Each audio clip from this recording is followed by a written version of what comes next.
नमस्कार, मी श्वेता अंकले. तरुण भारतच्या न्यूज बुलेटिन मध्ये आपल्या सर्वांचे स्वागत. आता पाहूया ठळक घडामोडी. होळीच्या 5व्या दिवशी आज बुधवारी बेळगावातील उपनगरात रंगपंचमी निमित्त उत्साहाचे वातावरण पाहायला मिळाले. बेळगाव शहरातील दक्षिण भागासह ग्रामीण भागातही अनेक ठिकाणी रंगपंचमीचा उत्साह शिगेला पोहोचला होता. शहरात विशेषतः वडगाव, शहापूर भागामध्ये डॉल्बीच्या ठेक्यावर थिरकणारी तरुणाई, गल्लोगल्लीत लावण्यात आलेले पाण्याचे कारंजे, उंचावरून पडणाऱ्या पाण्यात रंग उधळणारे, आनंद लुटणारे आबालवृद्ध, लक्ष वेधून घेणारा महिलांचा सहभाग, सप्तरंगात चिंब भिजत बेभान होऊन नृत्य करणारे युवक, अशा वातावरणात रंगपंचमी पार पडली. अनेकांनी शेतामध्ये पार्टीचा बेत आखला होता.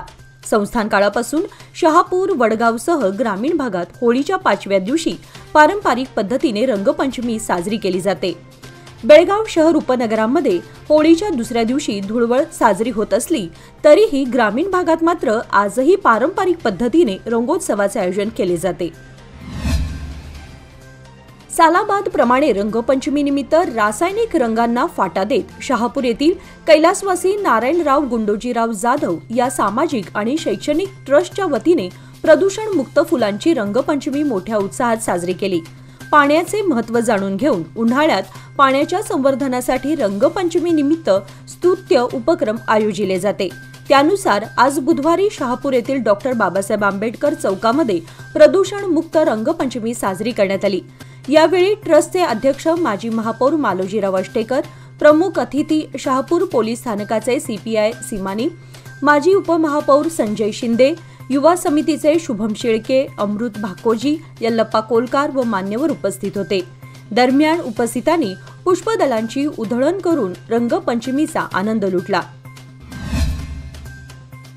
एका अपार्टमेंटमध्ये फ्लॅट भाड्याने घेऊन वेश्या व्यवसाय करणाऱ्या 2 महिलांसह 3 टिळकवाडी पोलिसांनी अटक केली आहे.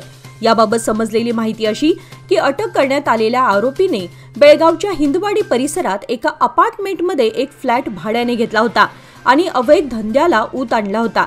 याची माहिती पोलिसांना समजतात महिलांना जबरदस्तीने वेश्या व्यवसाय करण्यास भाग पाडणाऱ्या 3 जणांना टिळकवाडी पोलिसांनी अटक करून पीडित महिलांची सुटका केली आहे. या घटनेमुळे परिसरात एकच खळबळ माजली होती. दरवर्षीप्रमाणे यंदाही बेळगाव शहरातील शहापूरमध्ये रमजानच्या पवित्र महिन्यानिमित्त इफ्तार पार्टीचे आयोजन करण्यात आले. या पार्टीमध्ये हिंदू मुस्लिम ऐक्याचे दर्शन पाहायला मिळाले. नवी गल्ली शहापूर येथील या मेजवानीत विविध धर्मातील लोक मोठ्या संख्येने सहभागी झाले होते. दरम्यान महादेव पाटील, सतीश पाटील, नेताजी जाधव आणि इतर मान्यवरांनी आवर्जून उपस्थित राहून हिंदू मुस्लिम एकात्मतेचा संदेश दिला. यावेळी शहापूर पोलीस स्थानकाचे पोलीस निरीक्षक सीमानी आणि त्यांचे सहकारी यांच्या उपस्थितीने याला सामाजिक महत्त्व प्राप्त झाले. कार्यक्रमाच्या आयोजनामुळे शहापूरमध्ये धार्मिक सौहार्द आणि ऐक्याचे प्रतीक निर्माण झालेले दिसून आले. बेळगाव शहरासह तालुक्यातील ग्रामीण भागामध्ये बुधवारी रंगपंचमी उत्साहात साजरी करण्यात आली. सकाळपासून शहराच्या विविध भागात रंग बरसेचा उत्साह होता. यावर्षी अनेकांनी कोरड्या रंगाची उधळण करत पाणी बचतीचा संदेश दिला. गावातील प्रमुख चौकामध्ये अनेकांनी सार्वजनिकपणे रंगाची उधळण केली.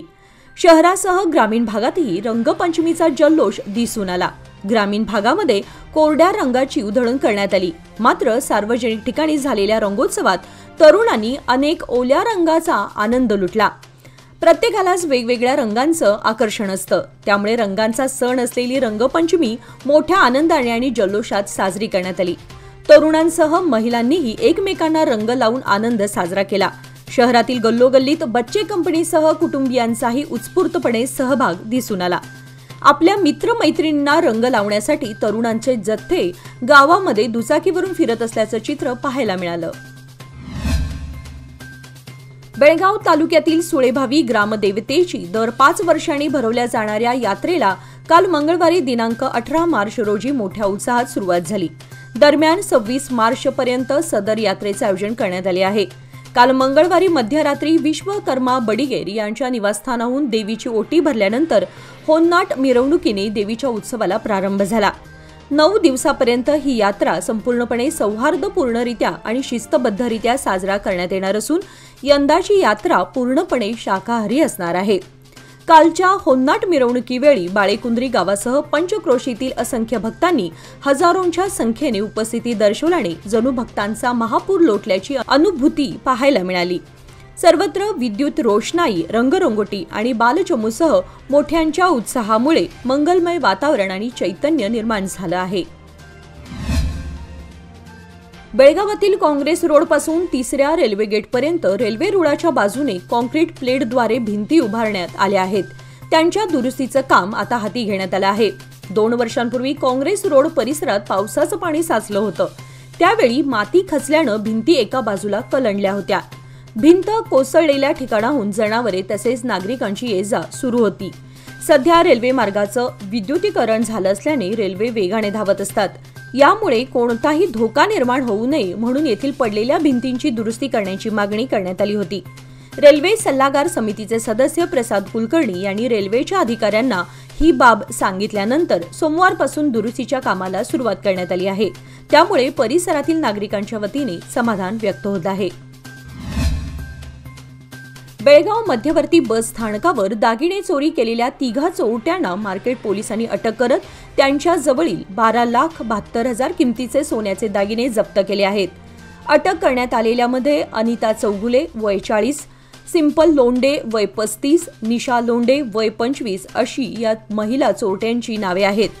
या प्रकरणी समजलेली माहिती अशी की गेल्या 15 मार्च रोजी बेळगावातील मध्यवर्ती बस स्थानकावरील गर्दीच्या ठिकाणी कांचन विश्वनाथ गौडा, नेहरूनगर, गोकुळ रोड, हुबळी या बसमधून खाली उतरत असतेवेळी त्यांचे दागिने चोरण्यात आले होते।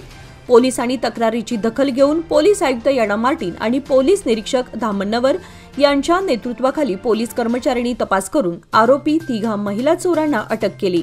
यावेळी पोलिसांनी या आरोपींकडून 143 ग्रॅम सोन्याचे दागिने जप्त केले आहेत। दागिने चोरीला गेलेल्या केवळ 3 दिवसातच पोलिसांनी तपासाची चक्रे फिरवत आरोपींना गजाआड करण्याची कामगिरी बजावली आहे। या कारवाईबद्दल पोलीस आयुक्त याडा मार्टिन यांनी मार्केट पोलिसांचं अभिनंदन केलंय। बेळगाव कॅन्टोन्मेंट हद्दीतील काही रस्ते मोठ्या प्रमाणात खराब झालेत। यामुळे हद्दीतील नागरिक हैराण झाले आहेत। अवजड वाहनांमुळे रस्ते खराब होत असल्याचा आरोप करून हद्दीतील रस्ते अवजड वाहतुकीसाठी बंद करण्यात आले। सध्या अवजड वाहतूक बंद असले तरीही रस्ते खराबच होत असल्याने आश्चर्य व्यक्त केलं जात आहे। यामुळे या रस्त्यांना वाली कोण असा प्रश्न रहिवाशांकडून उपस्थित करण्यात येतोय। दरम्यान कॅन्टोन्मेंट हद्दीतील कॅम्प व किल्ला परिसरातील रस्ते खराब अवस्थेत आहेत। येथील Chhatrapati Shivaji Maharaj road, postman circle road, Beur road, Havelock road, cattle road, Ramghat road हे रस्ते खराब झालेले आहेत। राकसकोप रोड, बस स्टँड ते गणेशपूर हद्दीपर्यंतचा रस्ता कॅन्टोन्मेंट हद्दीत येतो। या रस्त्याची दयनीय अवस्था झाली आहे। हद्दीतील रस्त्यावर लहान मोठे खड्डे पडल्यामुळे या रस्त्यावरून ये-जा करताना वाहनधारकांना कसरत करावी लागत आहे। गावागावातून उभारण्यात आलेले विविध टेलिकॉम कंपन्यांचे टॉवर अडचणीचे ठरत आहेत। ग्रामपंचायत, स्थानिक स्वराज्य संस्थांना कर देण्यास त्यांच्याकडून दुर्लक्ष करण्यात येत असून वर्षाला कोट्यवधी रुपयांचा आर्थिक फटका सहन करावा लागत आहे। राज्यभरात 210 ते 240 कोटींचा कर जमा करणे बाकी आहे। कर भरण्यासंदर्भात ग्रामपंचायत, स्थानिक स्वराज्य संस्थांकडून वारंवार नोटिसा बजावण्यात येत आहेत, परंतु याकडे कानाडोळा करण्यात येतोय। राज्यभरात ग्रामपंचायत, नगरपालिका, महानगरपालिका कार्यक्षेत्रात परवानगी घेऊन मोबाईल टॉवर उभारण्यात येतात। त्यांना स्थानिक स्वराज्य संस्थांकडून मालमत्ता कर आकारण्यात येतो। राज्यभरातील सुमारे 52,000 टॉवर उभारण्यात आले आहेत। त्यांच्याकडून टॉवर आकारण्यात येणारे शुल्क व वार्षिक कर आकारण्यात येत नाही। त्यांच्या विरोधात ग्रामविकास आणि पंचायत राज खाते, नगर विकास खात्याच्या अधिकाऱ्यांनी त्याकडे दुर्लक्ष चालवलंय।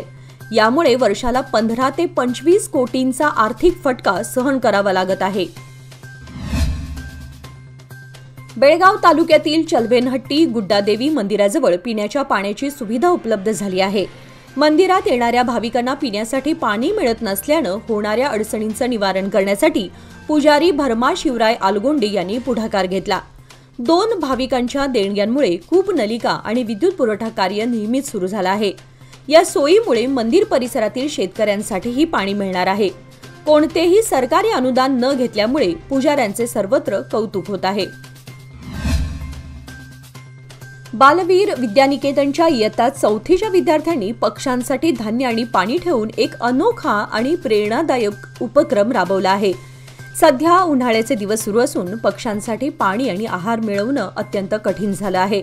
विद्यार्थ्यांना त्यांच्या शाळेच्या परिसरात येणारे पक्षी पाण्याच्या शोधात भटकताना दिसत होते, ज्यामुळे त्यांच्या मनात शाळेच्या परिसरात पक्ष्यांसाठी झाडांवर धान्य आणि पाणी ठेवण्याचा विचार आला। विद्यार्थ्यांनी शाळेच्या परिसरात विविध ठिकाणी पक्ष्यांसाठी पाणी आणि धान्य ठेवून माणुसकीचा हात पुढे केला। यामुळे पक्ष्यांना पाणी आणि आहार मिळण्यास मदत झाली आहे। या उपक्रमाला शाळेतील शिक्षकांद्वारे प्रोत्साहन आणि मार्गदर्शन मिळालं। त्यात वर्ग शिक्षक सिद्धेश्वर तुर्केवाडकर, राजू मुजावर, एस.एन. जाधव, गोविंद पाटील यांचा समावेश होता। तसेच प्राथमिक विभाग प्रमुख रेखा शहापूरकर आणि माध्यमिक विभाग प्रमुख मंगल पाटील यांचे प्रोत्साहन मिळाले। या उपक्रमामुळे शाळेतील विद्यार्थ्यांनी सामाजिक जबाबदारी आणि पर्यावरण संवर्धनाचे महत्त्व समजून घेतले आहे आणि त्यांचे हे कार्य सर्वत्र अभिनंदनास पात्र ठरले आहे। लोकमान्यच्या मुदत ठेव योजना म्हणजेच सुयोग्य कालावधी सर्वोत्तम व्याजदर। आता तुमच्या गुंतवणुकीवर मिळवा 10.60% परतावा। अधिक माहितीसाठी आजच संपर्क करा 1800212450। लोकमान्य, प्रत्येक पावलावर तुमच्या सोबत। योजना फक्त सभासदांकरिता, नियम व अटी लागू। नवे पाऊल, नवा संकल्प लोकमान्य सोसायटी सादर करत आहे लोकमान्य शुभारंभ ठेव योजना, जी देते तुमच्या ठेवीवर आकर्षक व्याज। ज्येष्ठ नागरिकांसाठी 0.5% अधिक व्याज। अधिक माहितीसाठी कॉल करा 1800-212-4050। लोकमान्य, जिथे पैसा वाढतो आणि नातं वृद्धिंगत होतं। कर्नाटक राज्य भाजप अध्यक्षाच्या निवडणुकीसाठी तयारी सुरू झाली आहे। एप्रिल महिन्यात राष्ट्रीय अध्यक्षांची निवड झाल्यानंतर राज्य अध्यक्षांची निवड प्रक्रियेस सुरुवात होईल। 23 जिल्ह्यांच्या अध्यक्षांच्या निवडी प्रक्रिया पूर्ण झाल्यानंतर राज्याध्यक्ष पदासाठी निवड किंवा प्रस्थापित उमेदवारांची घोषणा होईल। वर्तमान अध्यक्ष B.Y. विजयेंद्र यांची उमेदवारी सुनिश्चित आहे, तर वरिष्ठ नेते बसनगौडा पाटील यत्नाळ यांचीही विरोधाची तयारी आहे। यत्नाळ हे लिंगायत SC/ST कोट्यातून उमेदवारीसाठी तयारी करत आहेत। पार्टीचे वरिष्ठ सदस्य 100% तयारीसाठी आगामी निवडणुकीत सक्रिय होणार आहेत। गोकाक शहरात आज बुधवारी पहाटे 3 ते 4 वाजण्याच्या सुमारास चोरट्याने एका घराचा दरवाजा तोडून 700 ग्रॅम सोने चोरी केल्याची घटना घडली आहे। गोकाक शहरातील विद्यानगर येथील व्यापारी श्रीराम चौधरी यांच्या घरात ठेवलेले सोने चोरीला गेल्याची माहिती मिळताच पोलिसांनी घटनास्थळी धाव घेतली। श्रीराम चौधरी व त्याचे घरातील सर्वजण बाहेरगावी गेल्याची माहिती घेऊन चोरट्यांनी त्यांचं घर लक्ष्य करून दरवाजाचे कुलूप तोडून सोने चोरून नेले। या संदर्भात गोकाक पोलीस ठाण्यात तक्रार दाखल करण्यात आली असून पोलिसांनी तपास सुरू केला आहे। हरपणहळ्ळी पोलिसांनी एका महत्त्वपूर्ण कारवाईत 3 व्यक्तींना अटक केली आहे। आपण एक वरिष्ठ पोलीस अधिकारी असल्याचे भासवून बेंगलोर व्हाया विजयपूर बसमध्ये 61,25,000 रुपये रोख व 806 ग्रॅम सोने हिसकावून नेऊन चोरी करणाऱ्या चोरट्याला विजयनगर पोलिसांनी अटक केली आहे। रविवारी 16 मार्च रोजी रात्री बेंगलोरच्या एका बस कंडक्टर व प्रवाशांचे सोने लुटण्याकरिता पोलिसांचा वेश परिधान करून चोरटे बसमध्ये शिरले होते। त्यानुसार या चोरट्यांविरुद्ध गुन्हा दाखल करण्यात आलाय। त्यानुसार अवघ्या 24 तासात पोलिसांनी संशयितांना अटक करून त्यांच्याकडील 3 मोबाईल फोन आणि 1 कार जप्त केली आहे। शॉर्ट सर्किटमुळे सरकारी बसला आग लागल्याची घटना बिदर जिल्ह्यातील औराद तालुक्यातील कप्पीकेरी क्रॉस नजीक आज बुधवारी घडली। बिदर येथून औरादकडे जात असलेल्या H38E1033 या क्रमांकाच्या सरकारी बसला शॉर्ट सर्किटमुळे आग लागली। त्यानंतर बस पूर्णपणे जळून खाक झाली। अचानक आग लागल्याचं पाहून चालक आणि कंडक्टरने त्वरित बसमधील सर्व प्रवाशांना खाली उतरवलं। घटनेची माहिती मिळताच अग्निशामक दल घटनास्थळी दाखल होऊन आग विझवण्यात यशस्वी झाले। जिल्ह्यातील सर्वात मोठी पालिका असणाऱ्या निपाणी पालिकेची निवडणूक अवघ्या 6 महिन्यांवर आली आहे। या निवडणुकीच्या पार्श्वभूमीवर भाजपने हळूहळू हालचाली सुरू केल्या आहेत। त्या तुलनेत काँग्रेस पक्षात मात्र निवडणुकीची पूर्वतयारीच दिसत नाही। राष्ट्रवादी काँग्रेस शरद पवार गटालाही मर्यादा दिसून येत आहेत। तसेच पालिकेतील वातावरण पाहता सत्ताधाऱ्यांच्या तुलनेत विरोधकांनी आधीच शस्त्रे मॅन केली की काय अशी शंका यावी असं चित्र पाहायला मिळत आहे। मार्च महिन्यात उन्हाचा तडाखा अधिकच वाढत आहे। दररोज उन्हाचा पारा वाढत असून येणाऱ्या 2 महिन्यात काय परिस्थिती होणार याची चिंता आता प्रत्येक जण करू लागला आहे। उन्हाळ्यात लिंबू सरबत हा आरोग्यदायी मानला जातो। आहारात देखील लिंबूचा वापर आरोग्यपूर्ण मानला जातो। यामुळे उन्हाळ्यात लिंबूची मागणी साहजिकच वाढते। एरवी 2-3 रुपयाला मिळणारा लिंबू आता मागणी वाढताच उच्चांकी दरावर पोहोचला आहे। उन्हाळ्यात लिंबूचे उत्पादन घटते आणि मागणी वाढते असं काहीसं चित्र निर्माण होते आणि याचाच परिणाम म्हणून दर देखील वाढतो। सध्या निपाणी बाजारात चांगल्या दर्जाचा लिंबू 8 रुपयाला 1 प्रमाणे विकला जात आहे। यामुळे ग्राहकांच्या खिशाला कात्री लागत असून ग्राहक वर्गातून चिंता व्यक्त होत आहे। हिवाळी अधिवेशनादरम्यान मंत्री लक्ष्मी हेब्बाळकर यांच्याबद्दल अपशब्द वापरल्याप्रकरणी विधान परिषद सदस्य सी.टी. रवी यांना अटक करण्यात आली होती। आज बुधवारी डीसीपी रोहन जगदीश आणि एसीपी सदाशिव कट्टीमणी हे सीआयडी बेळगाव कोर्टासमोर हजर झाले। 19 डिसेंबर 2024 रोजी बेळगाव हिवाळी अधिवेशनाच्या शेवटच्या दिवशी सी.टी. रवी यांनी मंत्री लक्ष्मी हेब्बाळकर यांच्याबद्दल अपशब्द वापरले होते। यावर हिरेबागेवाडी पोलीस ठाण्यात तक्रार दाखल करण्यात आली होती। त्यानुसार पोलिसांनी मंत्री रवी यांना अटक करून खानापूर पोलीस ठाण्यामध्ये काही काळासाठी ठेवले होते। मात्र आता या सर्व प्रकरणाची सीआयडी कडून कसून चौकशी सुरू झाली असून प्रक्रिया सुरू करण्यात आली आहे। हुक्केरी तालुक्यातील गुडस गावानजीक घटप्रभा नदीमध्ये आज बुधवारी दुपारी ग्रामस्थांना अंदाजे 12 फूट भल्या मोठ्या मगरीचं दर्शन झालं। गेल्या काही दिवसांपासून घटप्रभा नदी पट्ट्यातील हुक्केरी तालुक्यातील काही गाव परिसरामध्ये मोठ्या प्रमाणात मगरीचा वावर दिसून येत आहे। या परिसरात वारंवार मगरीचं दर्शन ग्रामस्थांना झालं होतं। ही घटना ताजी असतानाच आज बुधवारी पुन्हा घटप्रभा नदीजवळच मगरीचे दर्शन झाल्याने जनावरे व कपडे धुण्यासाठी जात असलेल्या ग्रामस्थांमध्ये घबराट पसरली आहे। भारतीय वंशाच्या अमेरिकन अंतराळवीर सुनीता विल्यम्स आणि बुच विल्मोर हे दोघेही परतीच्या प्रवासासंदर्भातील सर्व प्रकारचे अडथळे दूर करत आता पृथ्वीवर परतले आहेत। हे दोघेही तब्बल 9 महिने अंतराळात अडकून पडले होते। सरतेशेवटी आज बुधवारी म्हणजेच भारतीय वेळेनुसार 19 मार्चच्या पहाटे सर्व अंतराळवीर सुखरूपपणे परतले आहेत। संपूर्ण जगाचं लक्ष या मोहिमेकडे लागलेलं होतं। अंतराळवीरांचा स्पेस स्टेशन ते पृथ्वीवरचा प्रवास हा सुमारे 17 तासांचा होता।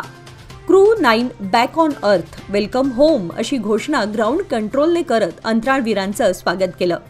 ड्रॅगन कॅप्सूल समुद्रात कोसळल्यानंतर पॅराशूट्स ऑटोमॅटिकली कॅप्सूलपासून वेगळी झाली। परतलेले अंतराळवीर सुखरूप आहेत अशी माहिती नासाच्या कमर्शियल क्रू प्रोग्रामचे मॅनेजर स्टीव्ह स्टिच यांनी दिली आहे।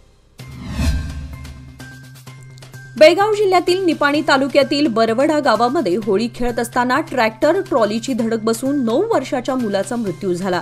प्रज्वल पाटील वय 9 असं मृत मुलाचं नाव आहे।